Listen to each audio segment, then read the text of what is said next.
네, 국제법 6장 시작하도록 하겠습니다.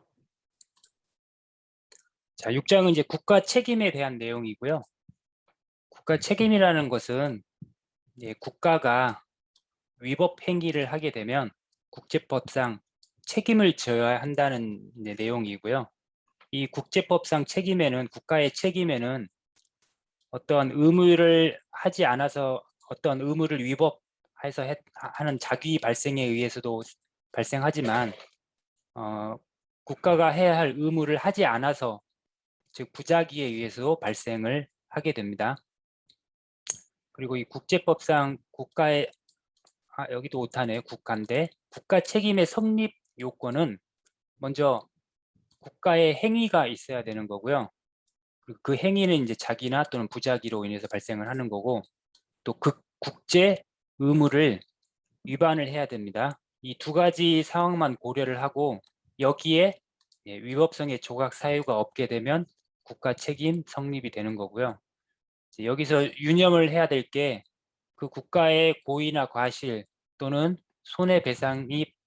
손해가 발생했느냐, 이런 것들은 이제 고려의 대상이 아니다. 국가 책임 성립 요건의 고려 대상이 아니다.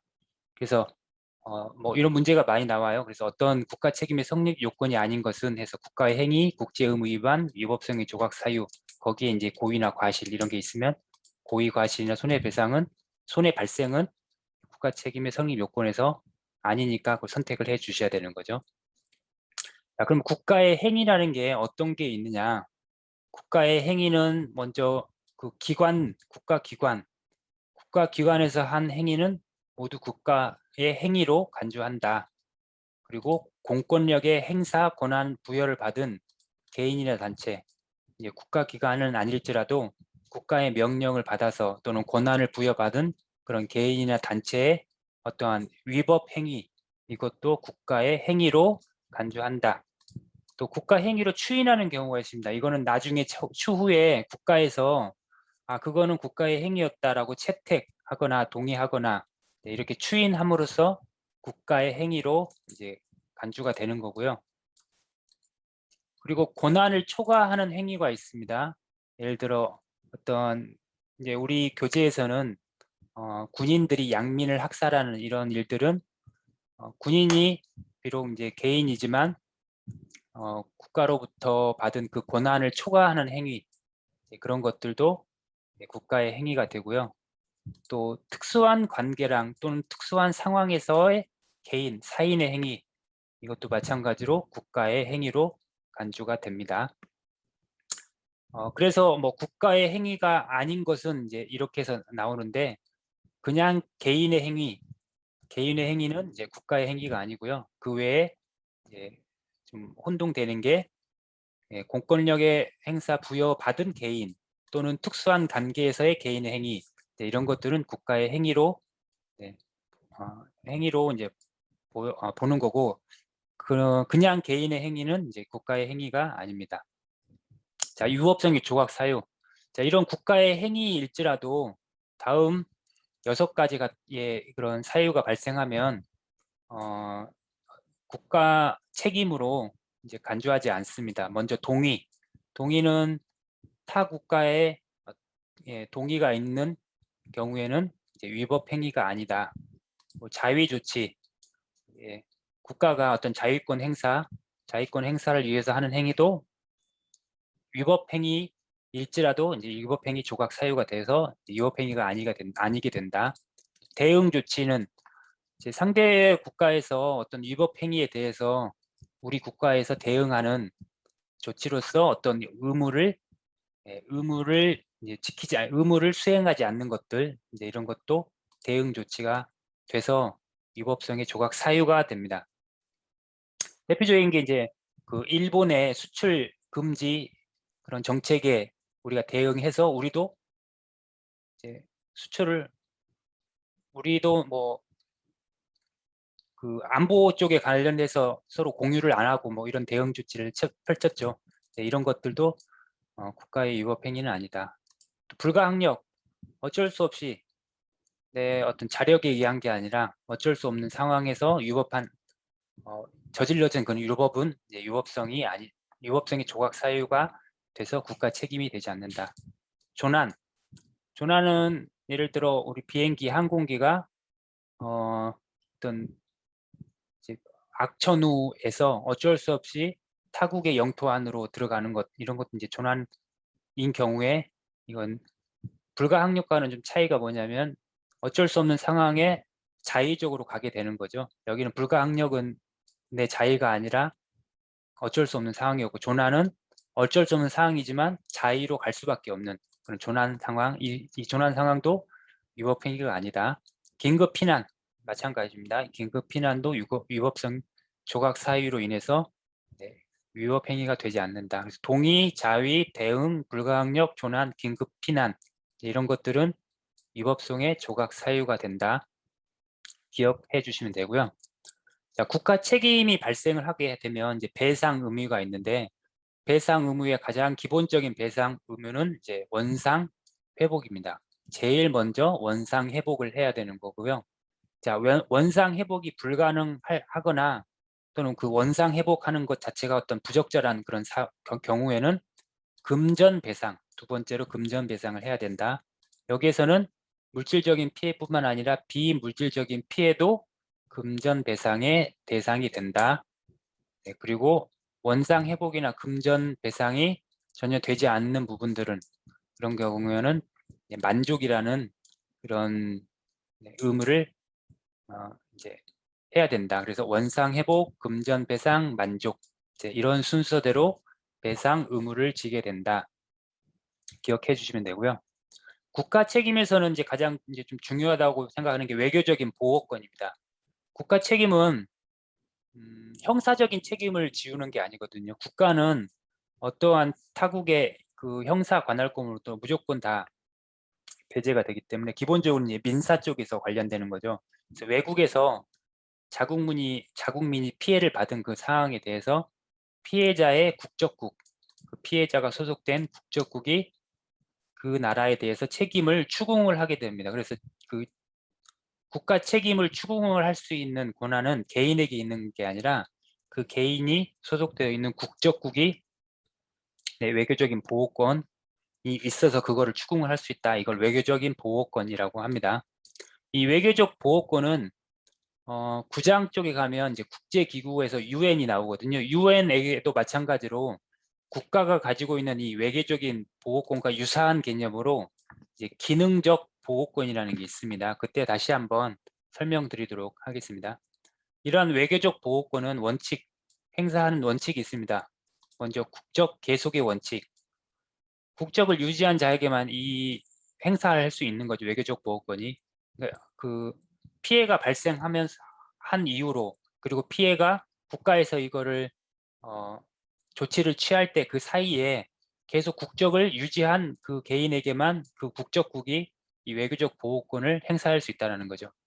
이건 왜 그러냐면, 예를 들어 피해가 발생하고 나서 자, 우리나라 그 자국이 좀 힘이 없다, 세계에서 국제 관계에서 힘이 없다, 그래서 조금 더 힘이 있는 나라로 국적을 변경을 해서 한 경우에 문제가 발생을 할 수가 있죠.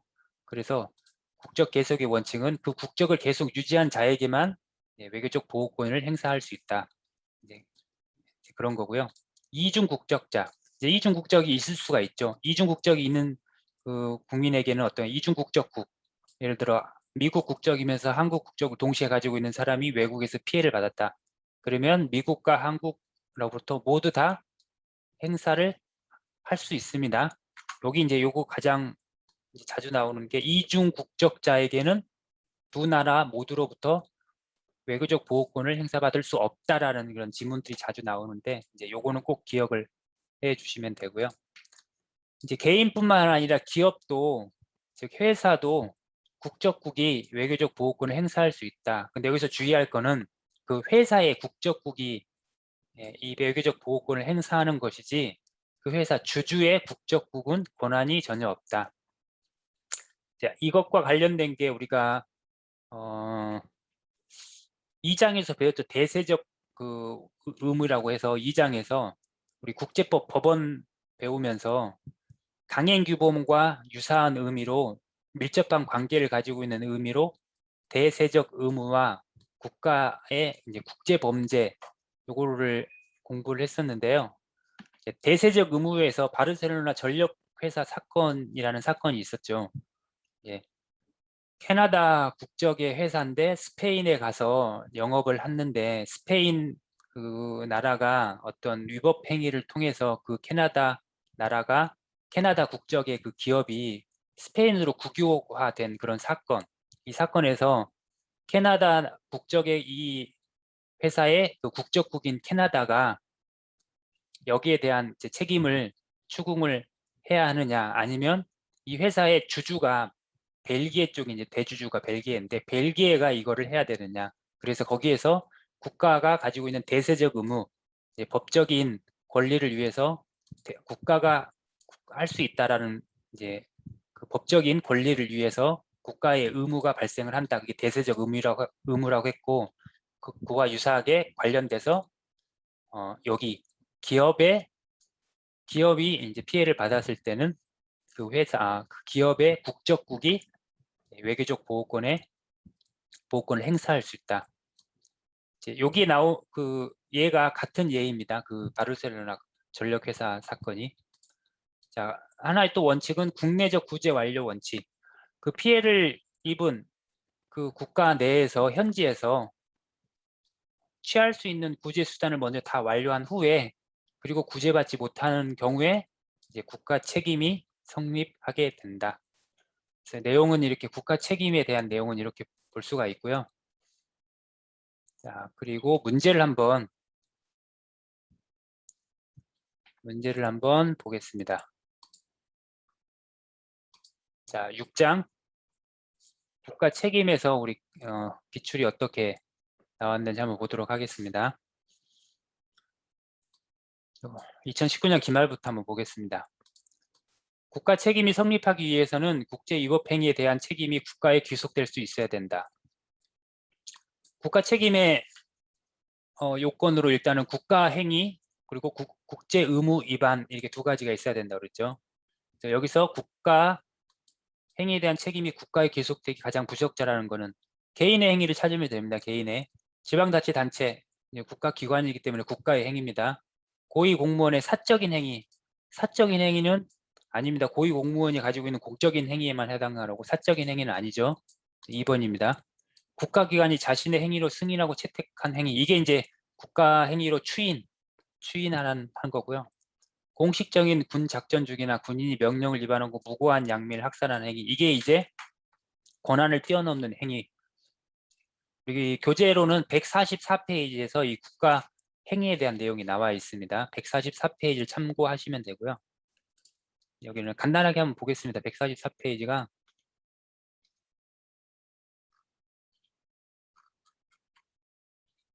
네, 우리 교재 144페이지 국가 책임의 성립 요건으로 국가의 행위 먼저, 그리고 국가기관의 행위,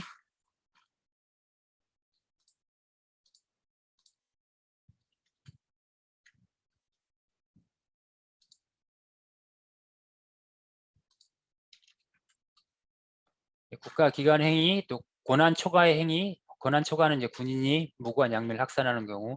특수한 관계나 상황, 이거는 사인이나 민간 단체가 행위를 하더라도 국가의 지시나 통제를 받는 그런 상황, 또는 국가가 그런 행사를 할 수 없는 그런 상황에서 개인이나 집단이 국가를 대신해서 그런 국가의 공공당국의 그런 권한을 행사한 경우, 이런 특수한 상황인 경우에, 또 국가 행위로 국가 자신의 행위로 승인하고 채택하는 경우, 그리고 일반 사인의 행위는 국가가 책임이 없다.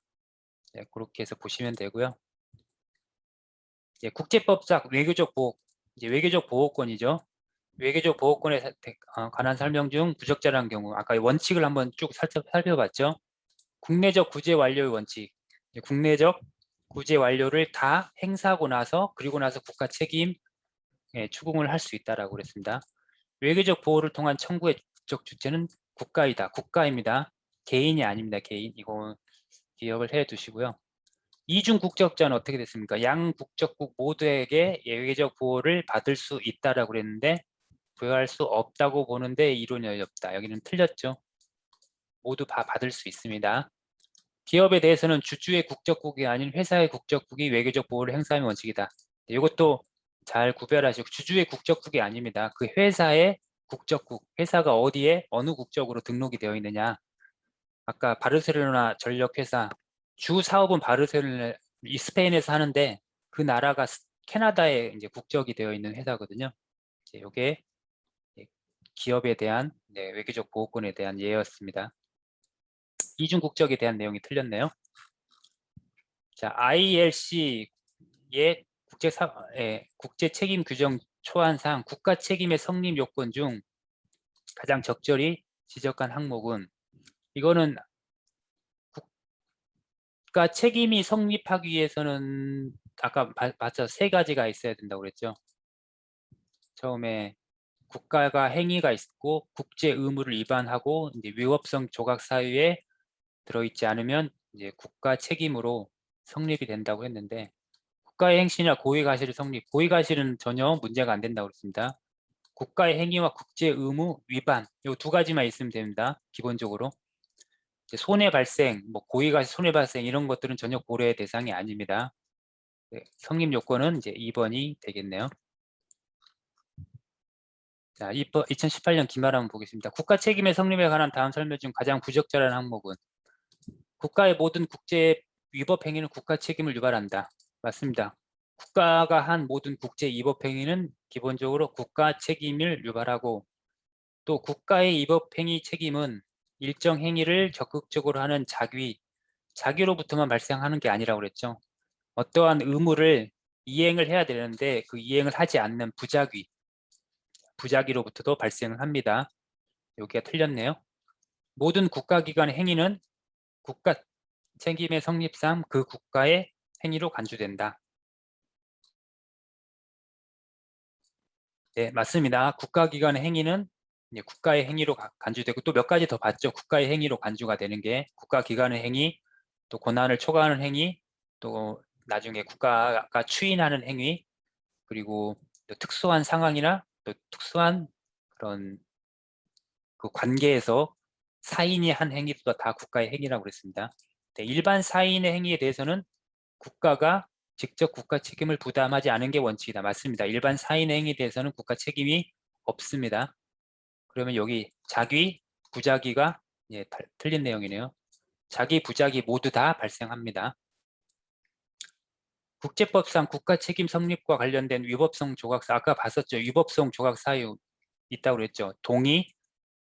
동의에 의한 경우, 또는 자위권 행사, 또는 어떠한 그 위법한 행위에 대한 대응 조치, 또는 어떤 불가항력, 좀 조난, 긴급 피난, 이런 경우에는 이제 위법성 조각 사유에 해당한다고 그랬어요. 조각 사유가 돼서 위법한 행위가 아니라고 했습니다. 어려운 거는 차고네요. 차고는 아닙니다. 자, 국가 책임의 추궁과 관련한 다음 내용 중 가장 부적절한 경우는 국가 책임 추궁. 국가 책임은 추궁을 누구가 할 수 있다고 그랬죠? 국가가 할 수 있다고 그랬죠? 개인이 하는 게 아니라. 오늘날의 국제법에서는 국적 개색의 원칙이 더 이상 수용되지 않고 있다. 아니죠. 국적 계속의 원칙. 국가 책임 추궁에서는 사건이 발생하면서 한 이후로 국가가 그거를 국가 책임 추궁을 할 때까지 모두 국적이 계속 유지가 돼야 된다고 그랬습니다. 이 국적 계속의 원칙은 계속 지금까지도 수용되고 있는 원칙입니다. 개인의 피해에서 비롯된 사건이라도 국제법상 국가 책임 추궁의 주체는 국가이다. 국가이죠. 국가 책임 추궁의 주체는 국가입니다. 국가. 외교적 보호권 행사에 있어서는 국내적 구제 완료의 원칙이 적용됩니다. 그 현지에서 구제 완료할 수 있는 모든 수단들은 다 하고 난 다음에 국가 책임의 추궁이 가능합니다. 국내적 구제 완료의 원칙 얘기했었고요. 국가는 개인뿐만 아니라 기업을 위해서도 외교적 보호권을 행사할 수 있다. 외교적 보호권, 국가뿐만 아니라 기업도 할 수 있다고 그랬죠. 기업인데 그 기업의 주주의 국적국이 아니라 그 기업 회사의 국적국이 책임 추궁의 외교적 보호권을 가지고 있다고 그랬습니다. 자, 2017년 기말 한번 보겠습니다. 국제 위법 행위의 책임을 국가에 바로 귀속시킬 수 있는 경우에 대한 다음 내용 중 적합하지 않은 것. 이거 개인을 찾으면 되죠. 개인의 행위는 국가의 국가의 행위가 아닙니다. 국가기관의 작용에서 한 명령 위반의 위법 행위. 국가기관의 행위는 모두 국가의 행위라고 그랬죠. 민간 단체가 국가의 명령에 따라 한 위법 행위. 이것도 특수한 관계, 특수한 관계에서의 위법 행위입니다. 행위시는 민간인의 자격으로 했으나 후일 국가가 이를 자신의 행위로 승인하고 채택. 승인하고 채택이 국가 행위로 추인하는 행위였죠. 국가 행위로 추인하는 행위, 국가의 행위 맞습니다. 자국 국민이 외국인을 상대로 저지른 이건 사인의 행위죠? 아닙니다. 그래서 국가의 행위가 아니죠. 4번 있네요. 국제 위법 행위에 대한 국가의 배상 의무. 우리가 가장 먼저 뭘 해야 한다고 했죠? 원상 회복을 해야 되죠. 해야 된다고 그랬습니다. 배상 의무. 배상 의무의 가장 먼저는 원상 회복. 그 다음에 금전 배상.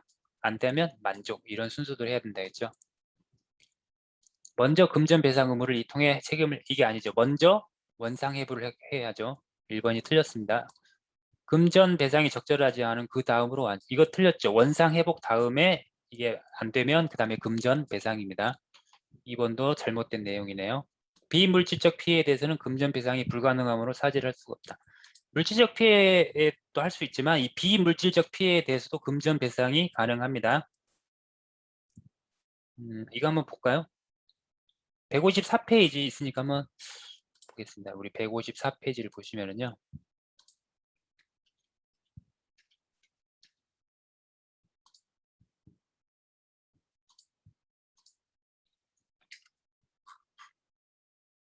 자, 금전 배상, 두 번째 금전 배상에서 국가의 배상 의무에서 아래쪽에 보시면 자, 물질적 피해뿐만 아니라 비물질적 피해도 금전 배상의 대상이 될 수 있다라고 했습니다. 자, 참고하시면 되고요.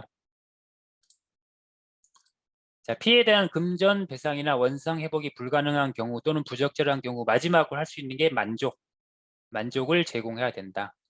적절한 행위는 설명은 4번이네요. 그래서 배상 의무에 대해서는 원상 회복, 금전 배상, 그 다음에 만족의 순서대로 한다. 이렇게 기억을 해 두시면 될 것 같습니다. 국가 책임 추궁 과정에서 국적 계속의 원칙, 피해 발생하고 또 국제 청구 제기할 때까지 그 나라의 국적을 계속 유지를 해야만 외교적 보호권 행사를 할 수 있다라는 그런 얘기였죠. 국적 계속의 원칙. 그거를 찾으시면 됩니다. 출생 시, 출생하거나 상관없죠. 피해 발생 시부터 국가가 국제 청구를 제기할 때까지 개인이 그 나라의 국적을 유지해야 외교적 보호권을 행사할 수 있다. 요거죠. 자, 요 내용입니다. 국적 계속의 원칙은 3번 기업의 피해에 대한 외교적 보호권 행사를 해서는 주주와 기업의 국적이 동의. 이건 전혀 아닙니다. 기업과 개인과 기업 모두 가능한데 주주하고 기업의 국적이 동일해야 된다 아니죠. 기업의 국적국이 그 행사를 할 수 있는 거죠. 무국적자 이것도 아닙니다. 무국적자에 대한 내용은요. 자, 2016년 기말 한번 보겠습니다. 국가 책임의 성격에 관한 다음 설명은 가장 적절한 것. 국가 책임 현 국제법 질서에서는 자, 국가가 국제 위법 행위를 하면 국제법상 형사 책임을 지게 되는 제도가 일반화되어 있다. 형사 책임은 전혀 지지 않습니다. 이거는 아닙니다. 무조건 민사입니다. 국가 책임은 형사 책임에서는 해당 사항이 없습니다. 민사에 대한 내용만 있고요. 자, 국민의 국제법 위반 행위는 곧바로 소속국의 국제법 책임을 유발한다. 자, 국민의 국제법 위반 행위는 아니죠. 국가의 행위가 국제법상 책임을 유발합니다. 국가의 행위가. 국가 책임은 부작위가 아닌 적극적 자기로부터만 유발될 수 있을 특징으로 한다. 아닙니다. 부작위, 자기 모두 다 유발될 수 있죠. 고의 가시나 손해배상은 성립 요건과 상관없다고 그랬죠. 일반적으로 국가 책 성립 요건에 해당하지 않는다고 평가한다. 이게 맞죠? 국가 책임의 성립 요건에 해당하는 건 국가의 행위 더하기 국제 의무 위반. 그걸 하나 더 추가한다면 이제 유법성의 조각 사유가 없는 경우에 국가 책임이 되는 거고요. 거기에 고의 가시나 손해배상은 전혀 해당하지 않습니다. 자, 국가책임법상 ILC가 제시한 ILC는 이제 국제사법재판소거든요. 위법성의 조각 사유와 가장 거리가 먼 것은, 우리가 위법성의 조각 사유 봤었죠. 동의나 위법성 조각 사유, 동의, 자위권 행사 또는 대응 조치 또는 뭐 불가 항력 또는 뭐 조난, 긴급 군안 이거였었는데, 원상회복은 아니죠. 위법성 조각 사유가 아니라 배상 의무. 첫 번째 원상회복, 그 다음에 금전배상, 마지막으로 이제 만족이었죠. 이거는 이제 위법성 조각 사유가 아닙니다. 자, 국내적 구제 완료의 원칙. 국내적 구제 완료 원칙에 관한 다음 설명 중 부적절한 거는, 사인 간의 분쟁이 곧바로 국가 간의 분쟁을 발생하는 걸 방지하는 역할을 한다. 맞죠? 국내적 구제 완료를 완료하기 위해서는 피해자가 현지에서 적용 가능한 행적, 사법적 구제 수단을 다 시도해야 하고요. 국가가 직접 피해를 입은 경우에는 이 원칙 적용이 요구되지 않고, 개인의 피해는 현지에서 구제를 청구할 수 있으며, 외국인이라도 현지인과 동일한 처우를 받는다면 국적국의 개입을 요청할 수 없다는 점. 국적군의 개입에 요청할 수 없는 게 아니죠. 그럼 현지에서 할 수 있는 구제 완료를 다 해봤지만 그래도 만족하지 못하면 그 다음에 국적군이 개입을 할 수 있습니다. 여기는 100, 우리 한번 160페이지 관련된 구제 완료 원칙이 우리 교재 160페이지에 있거든요.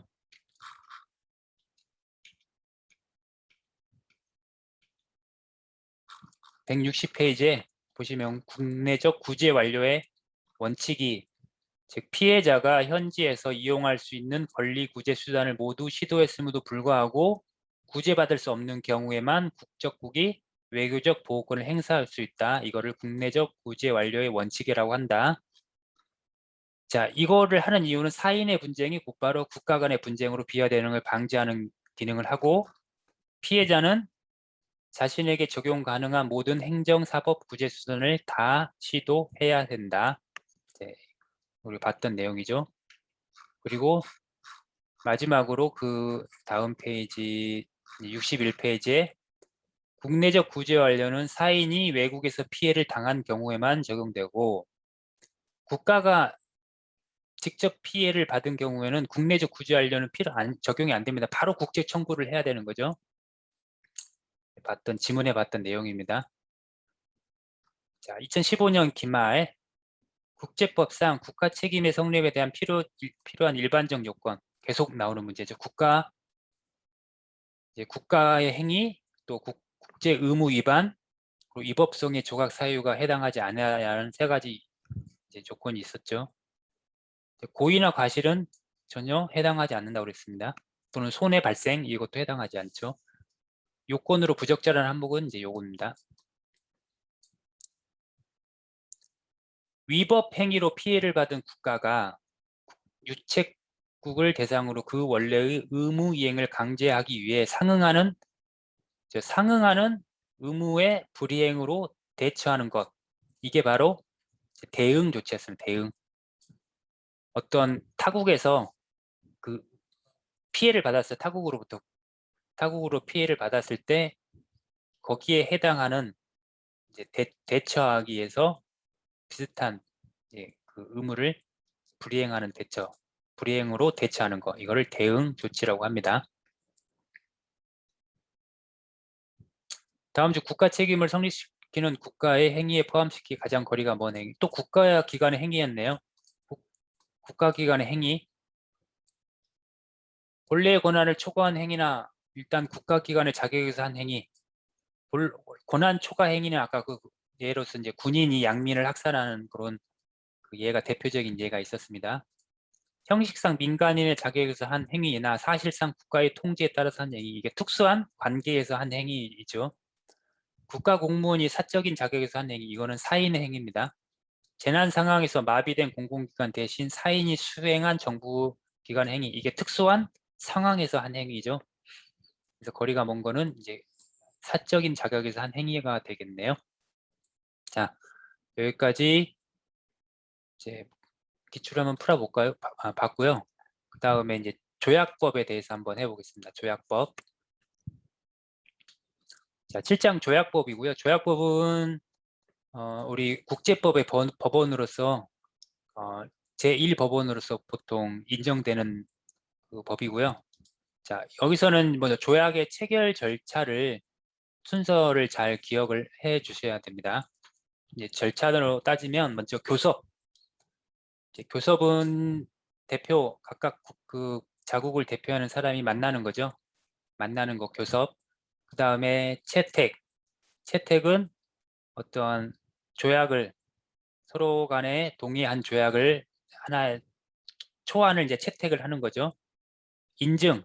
인증은 그 채택된 그 조약 문구가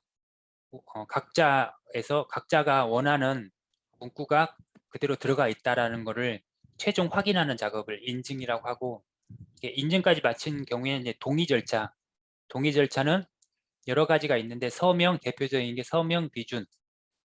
서명을 하거나 비준을 하면, 비준이라는 거는 그 국가의 이제 대표가 그 조약의 그 현장에 나와 있는 그 정권 대표가 아니라 그 국가의 원수라든지 그 국가를 대표하는 대표의 비준이 있어야 되지, 통해서 이제 동의 절차를 하게 되는 거고요. 이 동의라는 게 이제 그 조약에 구속되는 거를, 기속됨을 이제 동의한 절차고, 마지막으로 등록 절차가 있습니다. 등록은 이제 유엔에다가 등록을 하게 되는 거고요. 자, 이렇게 교섭, 채택, 인증, 동의, 동의에는 서명, 비준 또 여러 가지가 있습니다. 이제 대표적인 게 서명과 비준을 통한 동의가 되고요. 등록 절차가 있다. 자, 이 절차를 잘 기억을 해 주셔야 되고요. 먼저 교섭이라는 거는 전권 대표가 있습니다. 정권을 대표라는 거는 모든 권한을 다 부여받은 조약 당사, 조약 대표죠. 정권 대표. 전권 이임장을 제시해야 합니다. 서로 만나서 양 국가가, 예를 들어 양 국가나 조약을 맺으려는 그 국가가 협상 테이블에 만나서 각각의 정권 위임장을 제시를 해주고, 나한테 이 조약에 대한 정권이 있다라는 걸 보여주는 거죠. 하지만 정권 위임장이 불필요한 사람이 있습니다. 이거는 이제 국가 원수, 또 정부 수반, 또 외교부 장관이라든지 외국에 이제 파견된 대사, 이런 사람들은 정권 위임장이 불필요하죠. 우리가 예를 들어 이제 회사 같은 경우도 대표이사는 우리가 그 회사에 관련된 어떤 업무를 할 때 위임장이 필요 없죠. 대표이사는. 그것처럼 정권 위임장이 불필요한 게 바로 그러한 권한을 이미 가지고 부여받은 사람입니다. 국가원수, 정부 수반, 외교부 장관, 어떤 외국에 파견된 대사. 우리가 앞에서 5장에선가 국가 면제 봤을 때 이 외교관은 그 국가를 대표해서 나가는 사람이라고 배웠었죠. 그렇게 이런 사람들은 이미 그 대표성이 있기 때문에 위임장을 필요 없다.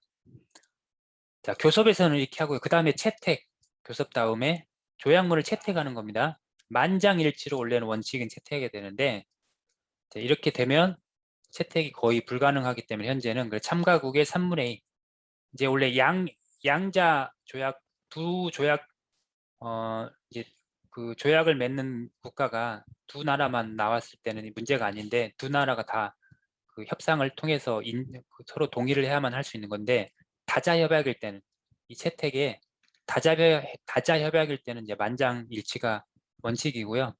하지만 이제 만장일치가 현실적으로는 조금 불가능하기 때문에 다자협약에서 그 참가국의 3분의 2가 찬성하면 조약문을 채택할 수가 있습니다. 자, 조약문의 인증, 이제 채택 다음에 인증이고요. 인증은 이제 정권 대표가 채택된 조약문을 공식적으로 확인하는 절차입니다. 이 조약에 나와 있는 여러 가지 그 합의 내용이 우리 국가가 인정하는 그런 문구로 되어 있다라는 걸 공식적으로 확인하고, 그 확인의 방법은 가서명으로 이루어집니다. 인증에서의 그 인증 방법으로는 일반적으로 전권 대표의 가서명으로 이루어진다. 그리고 이제 동의 절차가 있어요. 동의. 이 동의는 조약에 의해 구속되는 데 대한 동의. 이 조약으로 인해서 조약에 대한 기속력을 인정하는 행위입니다. 그래서 이 동의 절차를 끝나면 이제 바로 조약이 국내에 적용이 되기 때문에 이 동의는 조약의 발효를 위한 마지막 절차이고, 국내법과 서로 충돌하는 것들을 미리 사전에 다 정리를 해야 됩니다. 이 동의 절차를 하기 전에. 왜냐하면 이제 동의를 통해서 바로 국내적으로 효력을 미치기 때문에, 그래서 국내법과의 충돌 등을 모두 다 미리 사전에 정리를 해야 되는 게 바로 이 동의 절차입니다. 동의는 이제 서명과 또는 비준 한다.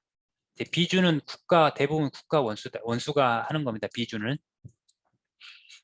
마지막으로 등록 절차가 있다. 이거는 UN 사무국에 등록하는 것이다. 그래서 조약의 체결 절차를 순서대로 꼭 기억을 해 주시고요. 이제 조약이 무효가 되는 경우와 조약이 종료가 되는 경우와 조약이 유보가 되는 경우가 있다. 이 세 가지를 좀 구분을 하셔야 됩니다. 조약이 무효가 되는 거는 뭐냐? 이제 유효하게 잘 체결된 조약이에요. 하지만 그 조약 체결될 그 당시에 일정한 흠결이 발견된 겁니다. 추후에 나중에 봤더니 조약 체결, 즉 조약 체결 단계가 교섭, 채택, 인증, 동의, 등록 이런 그 체결 절차가 있는데 이 절차상의 문제가 흠결을 발견한 겁니다. 예를 들어서 정권 대표가 정권 위임을 받지 않았다든지 뭐 이런 문제가 있다는 거죠. 이런 경우에는 무효가 되는 겁니다. 무효.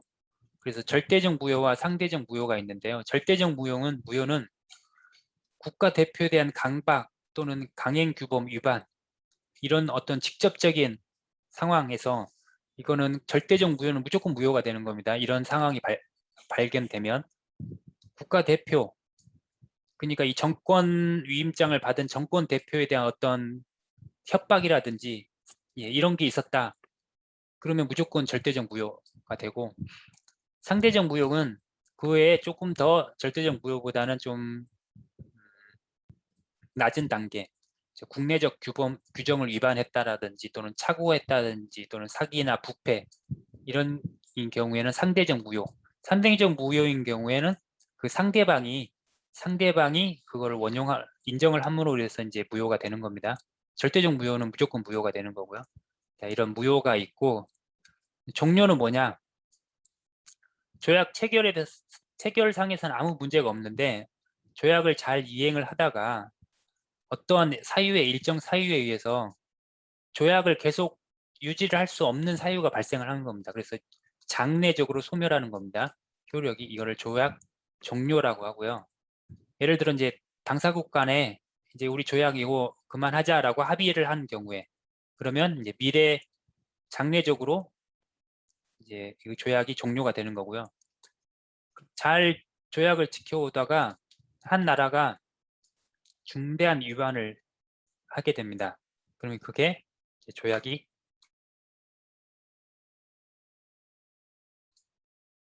이런 중대한 위반을 하게 되면 조약이 그 장래적으로 소멸을 하게 되죠. 또 당사국의 소멸, 나라가 없어져 버리면 또한 이제 장래적으로 소멸을 하게 되고, 또는 영구적 후발적인 이행 불능. 조약이 잘 진행이 되다가 영구적 또는 후발적으로 이행 불능의 상태가 빠지된다. 그러면 조약은 장래적으로 소멸하고 조약이 바로 종료가 되는 거죠. 또는 전쟁, 또는 새로운 국제 강행구범 출원, 또는 사정 변경의 원칙, 이런 것들을 위해서 조약이 종료가 된다. 여기서 이제 여기 영구적 이행 불능, 요거는 좀 더 기억을 해주시면 될 것 같아요. 이게 조약의 종료 사유다. 영구적인 후발적 이행 불능. 조약의 무효 사유는 아니다. 그래서 이거를 무효와 종료를 이해를 하시면 어떤 한 사항이 종료의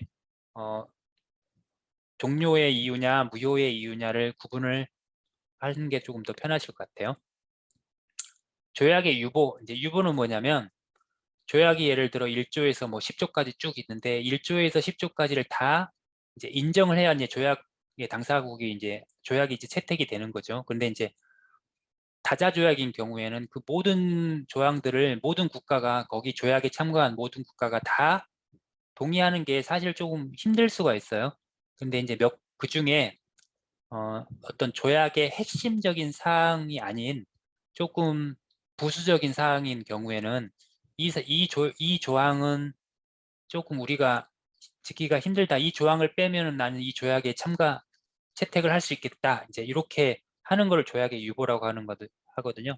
조약의 일부 조항의 효력을 배제 또는 변경하는 거. 이제 예를 들어 1조부터 10조까지가 있는데 10조는 우리나라에서 우리 국가에서 1억을 이 조항을 지키기에는 좀 힘들다. 이 10조만 빼면 내가 이 조약에는 우리 국가가 이 조약에는 참가할 수 있겠다. 그래서 일부 조항의 효력을 배제하거나 변경하는 것들은 조약의 유보고요. 이렇게 유보를 하게 되면 어떻게 됩니까? 조금 더 그 조약에 참가하는 당사국이 더 많아질 수가 있겠죠. 왜냐하면 이제 조금 그 장애물이 조금 거치니까. 하지만 단점은 조약을 복잡하게 만듭니다. 어떤 나라는 그 조약에 10조인 경우에는 다 참가 받아들이는데 어떤 국가는 또 10조만 안 받는 거고 또 1조나 이게 조약이 조금 더 복잡해되는 거죠. 이제 유보는 서면으로만 해야 되는 거고요. 그렇지 나중에 이제 기록으로 남아 있어야 서면으로만 되고 철회는 언제든지 가능합니다. 유보에. 한계, 조약의 대상이 목적과 양립하는 경우에만 허용. 이게 뭐냐면 조약이 원래 가지고 있는 핵심 사항, 이게 조약의 대상과 목적인데 이 목적과 서로 모순관계이면 안 되겠죠. 자기가 그 유보하려는 그 조항이 그 목적과 위배되면 안 되겠죠. 예를 들어 양립한다는 이제 의미가 모든 방패를 뚫는 창과 이 창과 이제 모든 창을 다 막을 수 있는 방패는 양립할 수가 있나요? 양립할 수가 없죠. 두 개 중에 하나만 참이고 다른 거는 거짓이 되는 거죠. 두 개 다 참일 수가 없죠. 서로 이제 모순 관계에 있는 것은 양립할 못하는 거죠. 모순 관계가 없다라는 거는 조약의 핵심 상황과 내가 유보하려는 그 유보 사항이 서로 모순 관계에 있으면 안 되겠죠. 양립하는 경우에만 허용된다. 그러니까 즉 핵심 사항에 어긋나지 않은 아주 이제 부수적인 그런 것들만 유보를 하게 되는 경우에만 이 유보가 허용된다라는 거죠. 양립하는 경우에만 조약의 유보는 허용이 됩니다. 양립하지 않는 경우 조약의 핵심 상황과 대상과 목적을 그 자체를 유보를 하면 안 된다는 거죠. 자, 그렇게 이해를 하시면 되고요. 유보의 반대, 한 국가가 A라는 국가가 조항 10조에 대해서 유보를 했어요. 하지만 B 국가가 그 유보에 대해서 명시적으로 반대를 표시해야만 그 반대가 이제 성립이 되는 거죠. 그래서 그 국가에 대해서는 A 국가 B국의 사이에서는 그 유보한 10조에 대해서는 적용이 안 된다. 유보의 반대는 명시적으로 해야 됩니다. 내가 이제 좀 불명확하게 정확하게 얘기하지 않고 이제 반대인지에 대해서 정확하게 얘기하지 않으면 그냥 인정하는 걸로 이렇게 표시됩니다. 그래서 반대는 무조건 명시적으로 해야 된다. 자, 7장 조약법 이렇게 한번 봤고요. 기출 내용을 통해서 한번 자세히 살펴보도록 하겠습니다. 2019년부터 보시면요. 자, 69년 비엔나 조약법 협약상 조약의 인증이 나왔습니다. 인증. 조약은 아까 교섭하고 채택, 그 다음에 인증, 그 다음에 동의 절차를 거치고 마지막으로 등록한다고 그랬죠. 거기에서 이제 인증 절차입니다. 올바른 기술은 무엇입니까? 조약의 인증은 조약 내용이 양측의 의사를 정확하게 반영하고 있음을 의미하며 인증 절차를 거침으로써 조약은 발효한다. 여기까지는 맞는 내용이거든요. 조약의 인증은 조약 내용의 양측의 의사를 정확하게 반영하고 있음을 의미하며 반영함을 이제 인증하는 거를 이제 인증이라고 하는 거죠. 하지만 인증 다음에 조약은 발효하는 게 아닙니다. 동의 절차를 더 거치는 거죠. 동의한 다음에 발효하게 됩니다. 자, 동의라는 이제 과정을 거치고 나서 발효를 하게 됩니다. 그래서 동의 절차를 거치기 전에는 모든 국내법적으로 문제가 되는 것들 다 정리를 해야 되는 거죠. 자, 조약의 인증은 조약의 고섭이 공식적으로 종결되었으며 해당 문안이 당사국의 의사를 정확하게 반영하고 있음을 확인하는 절차이다. 이게 이제 맞는 내용이죠. 인증에 대한 정확한 정의입니다. 자, 3번 조약의 인증으로 가장 빈번하게 사용되는 방법은 조약에 대한 서명이다. 조약에 대한 서명이다. 이제 인증 절차는 아까 제가 뭐라고 그랬나요? 인증은 보통 정권 대표의 가서명으로 이루어진다고 그러죠. 가서명. 가서명으로 이루어지고 서명은 이제 동의 절차에서 서명이나 비준 말씀드렸습니다. 그래서 인증으로 가장 빈번하게 사용된 방법은 정권 대표의 가서명입니다. 틀렸죠. 그래서 조약의 인증을 위해서 가장 먼저 조약의 발효를 위한 국내 절차를 모두 종결해야 된다. 조약의 발효를 위한 국내 절차는 이제 동의 다음에 바로 발효가 되기 때문에 동의 절차, 인증이 아니라 여기는 동의를 위해서 먼저 국내 절차를 모두 종결해야 된다가 맞죠. 여기에 대한 내용이 우리 169페이지에 나와 있으니까요. 거기만 살짝 한번 보고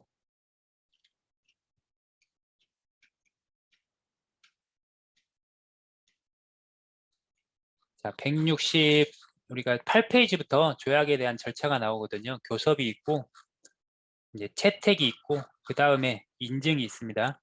자, 인증에서 정관 대표의 가서명에 대한 방법으로 가장 많이 사용된다. 그 다음에 이제 동의, 구속에 대한 동의인데요. 동의에서는 다양한 방법이 사용됩니다. 서명도 있고 문서의 교환이나 또는 비준, 뭐 수락, 승인, 가입 여러 가지가 있는데 보통 서명이나 비준을 많이 에 대한 내용이 자주 나온다. 그렇게 보시면 되고요. 자, 조약에 대한 다음 설명 중 올바른 기술을 고르시오. 조약은 국제법의 법원을 구성한다. 그렇죠. 법원을 구성한다고 그랬습니다. 조약은 이제 국제법의 법원을 이루는 유일한 항목으로 현대 국제법에서 그 중요성은 더욱 아니죠. 유일한 항목은 아니죠. 관습 국제법도 있고 다른 이제 뭐 보조 법원으로서의 다른 법원도 있다고 그랬습니다. 우리가 법원에 대한 거는 이제 2장에서 봤었죠. 자, 조약법을 규정하는 1969년 조약법에 관한 비엔나 협약. 더 이상 관습 국제법과는 상관이 없다. 아니죠. 관습 국제법, 국제관습법이 조약이 되는 경우도 있고 조약이 또 일반적인 실행, 관행으로 이루어져서 관습 국제법이 되는 경우도 있고 이렇다고 우리가 2장에서 한번 배웠었죠. 조약을 위반하는 사례가 증가함에 따라 현대 국제법에서 조약의 중요성은 점점 약해지고 있다. 자, 아니죠. 조약 점점 중요해지고 있다고 그랬죠. 우리가 동질성이 서로 국가 간의 동질성이 약화되면서 조약은 문서에 의해서 이루어지기 때문에 관습국제법은 그냥 관행으로만 이루어지는 거고 그래서 좀 불명확하자고 그랬죠. 관습국제법이. 그래서 이제 조약에 대한 점점 현대에서는 중요하다고 우리가 배웠었습니다. 올바른 기술은 국제법의 법원을 구성한다네. 조약의 유보 아까 배웠어. 유보는 몇몇 조약에 대해서는 우리의 그 효력을 좀 배제하거나 변경하는 그런 절차라고 그랬죠. 보이겠습니다. 조약에 명시적인 금지 규정이 없다면 유보는 허용된다고 보는 것이 일반적인 시각이다. 옳지 않은 것은 이건 이제 유보에 대해서 한번 교재에서 180페이지 이제 유보에 대한 내용이 나오는데요.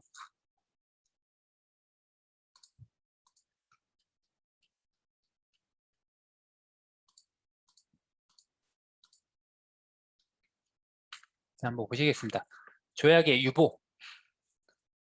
유보는 이제 조약의 일부 조항 효력을 배제 또는 변경하는 절차고 유보의 철회는 언제든지 가능하고 유보는 서면으로만 한다고 그랬죠.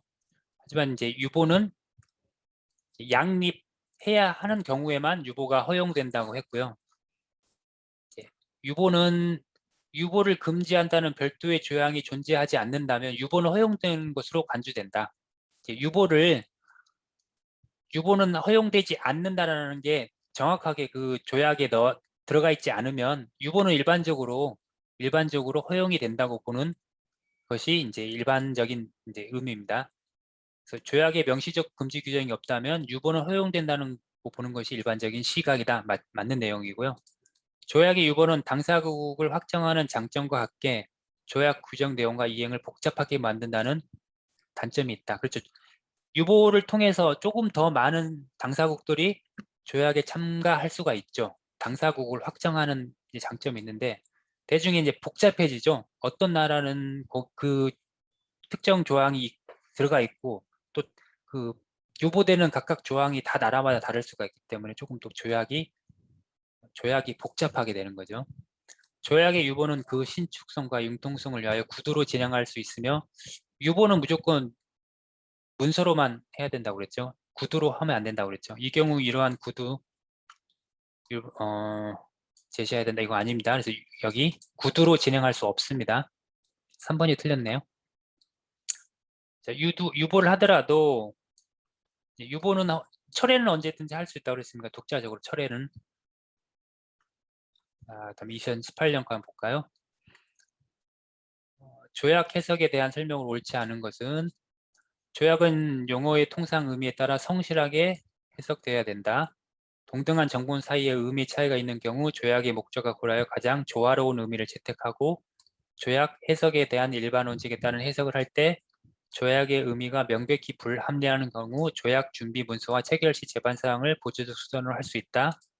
조약의 1차적 해석권은 국제사법재판소에 있다. 조약 해석에 대한 내용은 안 다뤘었는데요. 이 뒤에 이제 조약의 184페이지부터 조약의 해석에 대한 내용이거든요. 거기 잠깐 한번 보겠습니다.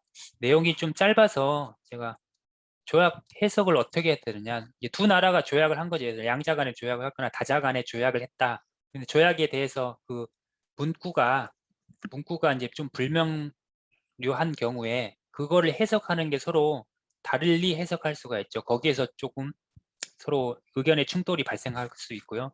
이때 조약 해석의 일반 원칙은 그 통상적 의미, 이제 사전적 의미를 말하는 사전적 의미를 가지고 해석을 하고 또는 조약의 문맥을 또 고려한 해석을 해야 되고 또 조약의 대상과 목적을 고려한 해석을 해야 된다. 가장 뭐 일반적인 내용입니다. 상식선에서 접할 수 있는 또 그 조약 문헌의 의미가 불명확한 경우에 이거를 좀 해석을 하는데 그 준비 문서라든지 그런 관련 사정 등을 보충적 수단으로 참조할 수 있다. 이런 거지. 그 조약을 해석을 국제사법재판소가 해석을 해주는 건 아닙니다. 그 조약을 맺은 두 나라 간의 어떤 조화로운 해석 또는 성실한 해석 이걸 해석하는 거지. 해석하는데도 국제사법재판소가 관여하는 건 아닙니다. 사원이 옳지 않네요. 조약법 해석 협약상 유보에 관한 설명으로 타당하지 않은 것은 유보는 조약의 일부 규정이 법적 효과를 배제하거나 변경하기 위한 것이다. 이게 유보의 정의라고 그랬죠. 조약의 일부 규정의 법적 효력을 배제하거나 변경하기 위한 거라고 그랬습니다. 특별히 복잡한 경우를 제외하고 유보는 교섭 진행 당시 수석 대표에 의해 구두로 진행하는 것이 원칙이 아니라고 그랬죠. 무조건 문서로 해야 된다고 그랬습니다. 그 유보는 왜냐하면 이제 유보는 모든 나라가 유보를 하게 되면 그 각 나라별로 유보를 하는 조항들이 다 달라질 수가 있죠. 네, 그렇기 때문에 구두로 하면 안 되고 문서로만 해야 됩니다. 유보의 반대는 추정되지 않고 반드시 명시적으로 해야 된다. 유보를 반대하는 때는 반드시 반대한다는 그 의사를 반드시 표현을 해야 되죠. 명시적으로. 그냥 뭐 쭈삣쭈삣 아무것도 안 하고 있으면 그냥 인정하는 게 되는 거죠. 유보는 그 조약의 대상 및 목적과 양립해야 된다. 양립해야 된다. 유보는 조약의 대상 및 목적과 서로 모순되면 안 된다라는 거 얘기한 거죠. 양립해야 된다. 네, 맞아. 아까 살펴봤었습니다. 타당하지 않은 것은 구두로 진행하는 것이 원칙이다. 이게 틀렸죠.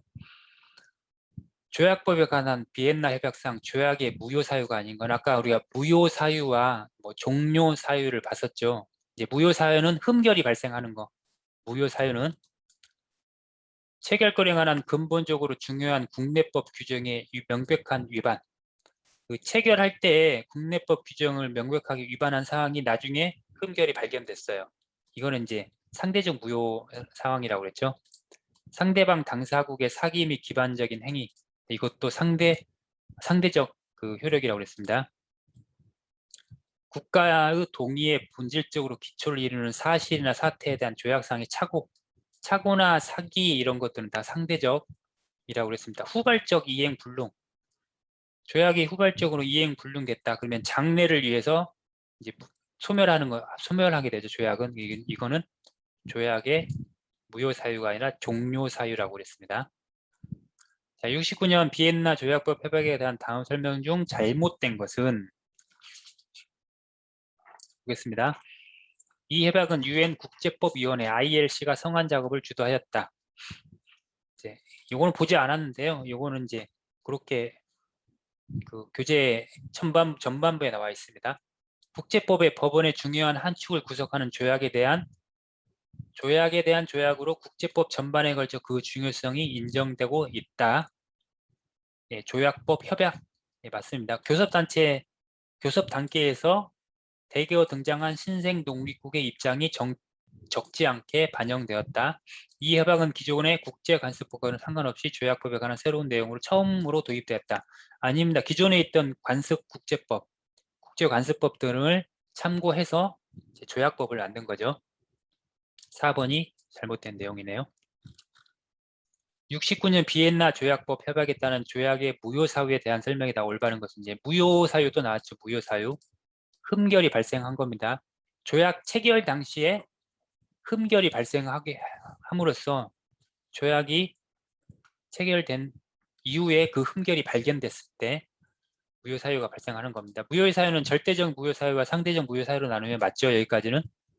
양자는 그 최종적인 법적 효과에 있어 상당한 차이가 있다. 아닙니다. 또 최종적인 효과는 똑같습니다. 절대적 무효다, 상대적 무효인지 결국은 이제 절대적 무효는 무조건 무효가 되는 거고 상대적 무효는 그 상대방이 그걸 원용하느냐 안 하느냐에 따라서 이제 무효 사유가 발생을 하는 거고 이제 그런 차이만 있을 뿐이지 최종적인 법적 효과는 무효가 되는 겁니다. 무효가 되는 거.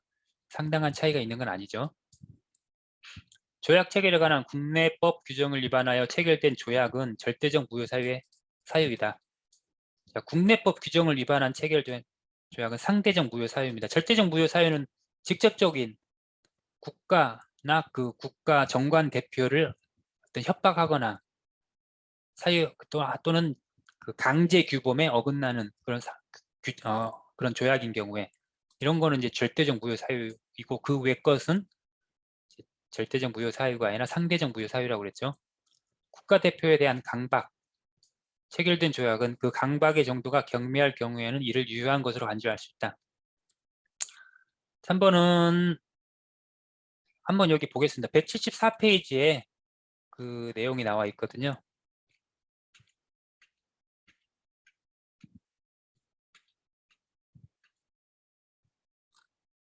자, 조약의 무효가 174페이지에 나와 있는데 절대적 무효 사유 한번 보겠습니다. 국가 대표에 대한 강박, 국가에 대한 강박, 국제 강행 규범 위반 이렇게 세 가지가 절대적 무효 사유인데 여기에서 강박의 개념은 광범위하게 해석됩니다. 그래서 정관 대표 개인에 대한 물리적 폭력이나 위험뿐만 아니라 정관 대표 사생활 폭로, 그 가족에 대한 협박 이러한 사소한 것까지 다 강박이 포함이 됩니다. 강박의 정도가 경미할 경우 이를 유효한 것으로 간주할 수 있다. 이거는 이제 틀린 내용이죠. 조금 더 강박을 폭넓게 넓은 의미로 적용을 한다. 강행규범 위반 내용을 포함하는 조약은 절대적 무효 사유에 해당한다. 맞죠? 강행규범 위반 내용을 포함하는 조약 또는 국가나 정관 대표, 국가 대표에 대한 어떤 강박 이런 것들 다 절대적 무효 사유에 해당한다고 그랬습니다. 절대적 무효 사유 세 가지니까 이것만 좀 기억해 두시면 그 외 것은 다 상대적 무효 사유라고 봐도 무방하겠죠. 자, 조약의 인증은 뭐라고 그랬습니까?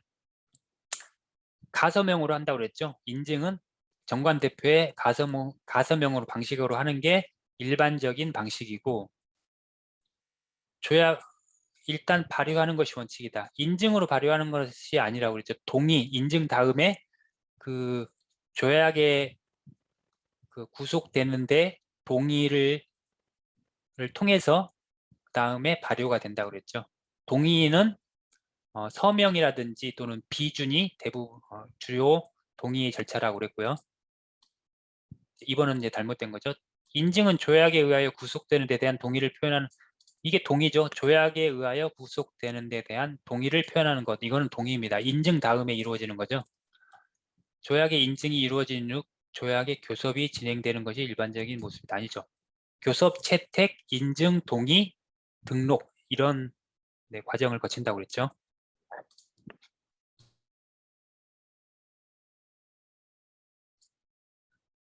자, 기말 2016년 거 한번 보겠습니다. 교섭에 대한 설명으로 옳지 않은 것, 교섭. 교섭은 보통 국가 원수로부터 정당한 권한을 이임받은 정관 대표가 행한다. 맞습니다. 정관 대표. 정관 이임장을 제출해야죠. 국내법에 따라 정당한 조약 교섭 권한을 부여받았음을 증명하는 문서. 맞습니다. 정관 이임장 제시할 필요가 없는 사람이 있다고 그랬죠. 이미 국가 대표로서의 이제 인증이 된 사람, 인정이 된 사람, 국가 원수나 정부 수반이나 외교부 장관, 하나 더 하면 이제 국가 외국에 파견된 대사, 조약의 교습을 위해서 국가 원수를 제외한 모든 정부 대표는 반드시 정관 이임장을 받아야 된다. 아니죠. 국가 원수 빼고 정부나 외교부 장관이라든지 외국에 파견된 대사는 정관 이임장 없이 국가를 대표할 수 있습니다. 4번이 옳지 않네요. 자, 체결 과정, 교섭, 그 다음에 채택이 나와야죠. 교섭 채택, 그 다음에 비준이 바로 나오는 게 아니라 인증이 나와야죠. 교섭 채택 인증, 서명 비준은 이제 동의 절차라고 그랬죠. 동의 절차, 그 다음에 등록. 이렇게 순서가 잘 나열을 하셔야 됩니다. 4번이네요. 조약 체결 절차에 대한 설명으로 옳지 않은 것은 대부분의 조약 국가에서 조약의 비준 권한은 국가 원수한테 있다고 그랬습니다. 외교부 장관이 보유하고 있다. 틀렸습니다. 비준은 국가 원수. 조약에 대한 국가의 기속적 동의를 표시하는 방법. 이게 인증 다음에 기속적 동의를 표시하는 동의입니다. 동의라고 그랬죠. 인증 다음에 주로 서명, 비준, 가입이 있다. 맞습니다. 서명이나 비준이나 가입 자체가 있어. 비준은 국가 원수에 의해서만. 조약의 구속력은 각국의 기속적 동의의 표시 방법과 상관없다. 동의의 표시 방법은 서명, 비준, 가입 이런 절차가 있는데 이런 거를 방법에 차이가 있는 건 아닙니다. 이런 걸 통해서 동의가 그 기속적 동의를 표시를 하게 됩니다. 무관하죠. 그러니까 어떤 거를 채택하느냐, 어떤 방법으로 동의를 표시하느냐는 상관이 없이 그냥 동의가 되는 겁니다. 네, 맞고요. 조약의 체결권자는 조약문 교섭에 관한 권한을 정관 대표에게 이임할 수 있다. 이임할 수 있죠. 정관 대표에게 정관 위임장을 주어서 위임을 하게 됩니다. 자, 옳지 않은 것은 외교부 장관 비준권한 외교부 장관이네요. 자, 69년 비엔나 조약법 협약상 조약의 교섭에 대한 설명으로 옳지 않은 것은 교섭입니다. 교섭. 교섭은 보통 조약 체결권자가 임명한 정부 대표가 한다. 정관 대표라고 그랬죠. 국가원수, 정부 수반, 외교부 장관, 정관 이임장 필요 없습니다. 외국에 파견된 대사도 정관 이임장이 필요 없습니다. 특정 외국에 파견된 대사는 해당 외국과의 조약에 관한 한 정관 이임장 없이 이 사람 마찬가지도 위임장 없이 할 수 있다. 정관 이임장은 과거 조약 교섭 과정에서 요구되는 것으로 기술이 발달한 현재는 더 이상 요구되지 않는 것이 일반적이다. 아니다. 정관 이임장은 현재도 요구가 됩니다. 4번이 잘못됐네요. 비엔나 조약법 체결 과정 교섭 채택 여기는 채택이 없네요. 그럼 교섭 다음에 채택 다 없으면 인증 교섭 다음에 바로 인증 이제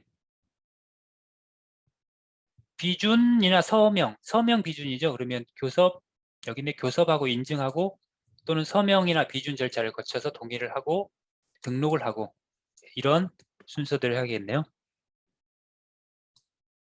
가장 올바른 건 이곡이 되겠네요. 교섭, 인증, 서명, 비준, 등록. 조약의 체결에 대한 설명으로 옳은 것은 조약의 체결 절차. 교섭에 관한 한 정관 대표에게 이임할 수 있다. 이임할 수 있죠. 국제회의에서 체결되는 다자조약의 본문을 채택하기 위해서는 교섭에 참석한 모든 국가의 만장일치가 요구된다. 다자조약인 경우에는 원칙은 만장일치지만 만장일치가 좀 현실적으로 불가능한 면이 있기 때문에 어떻게 한다고 그랬습니까? 3분의 2 찬성 원칙은 만장일치지만 참가국의 3분의 2의 찬성으로 조약문을 채택한다고 그랬죠. 조약에 대한 국가의 기속적 동의를 표시하는 방법은 비준만이 유일하다? 아닙니다. 여러 가지 표시 방법이 있다고 그랬죠. 비준이나 서명이라든지 또는 뭐 문서의 교환 뭐 이런 게 있다고 그랬습니다. 대부분의 국가에서 조약의 비준 권한은 누구한테 있습니까? 국가 원수한테 있다고 그랬죠. 외교부 장관이 보유하고 있는 것이 일반적이다? 아닙니다. 일반적인 것은 외교부 장관이 아니라 국가 원수다. 옳은 것은 이거네요. 자, 여기까지 해서 7장까지 완료했습니다.